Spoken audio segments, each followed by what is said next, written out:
Spoon தேயிலையை போட்டு கொஞ்ச நேரம் மூடி வச்சுட்டு அதுக்கப்புறம் குடித்தாதான் அதுக்கு பேர் தேநீர். பால்லையே நான் தேயிலையை போட்டு கொதிக்க வைப்பேன் சார். அப்புறம் நல்லா அரைப்படி சர்க்கரை அதில் போடுவேன் சார். சில பேர் அப்படியே டீ கஷாயம் மாதிரி போட்டு போடுவேன். ஏன் அப்படி இருக்கணும்? நம்ம உலகத்திலேயே தேயிலையில் பால் ஊற்றுற ஒரே கோஷ்டி நம்ம தான். உலகத்தின் எந்த நாடும் செய்ய மாட்டாங்க.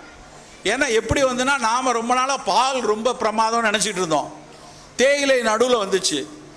ஒரு பக்கம் பால் தானே நம்ம பெரிய ஆள்லாம் சொல்லியிருக்காங்க குடிக்கணுமே அப்படின்னு ஒரு பக்கம் மண்டையில், இன்னொரு பக்கம் இங்கிலீஷ்காரெல்லாம் தேநீர் குடிக்கானே, அவன் நல்லா இருக்குன்னு சொல்கிறானே, என்ன பண்ணானே அப்படியே ஒரு குழப்பம் இருக்கும்போது ரெண்டையும் ஒன்றா கலந்துட்டானே அப்படின்னு கொஞ்சம் தேயிலையில் பாலை ஊற்றி நம்ம மூத்தவர்கள் பண்ண தப்பு. இன்றைக்கி வரைக்கும் எல்லாரும் பால் தேநீர் குடிச்சிட்டு இருக்கோம். தேயிலையினுடைய பெருவாரியான சத்துக்கள் பாலை ஊற்றினாக்க வம்பா போயிடும். அப்போ தேநீர்னா பிளாக் டீ, இல்லைன்னா க்ரீன் டீ, இல்லைன்னா அதில் ஏலக்காய், அதில் இஞ்சி, அதில் சின்னமான், ஏதாவது ஒன்று போட்டு தேயிலை குடிக்கணும்.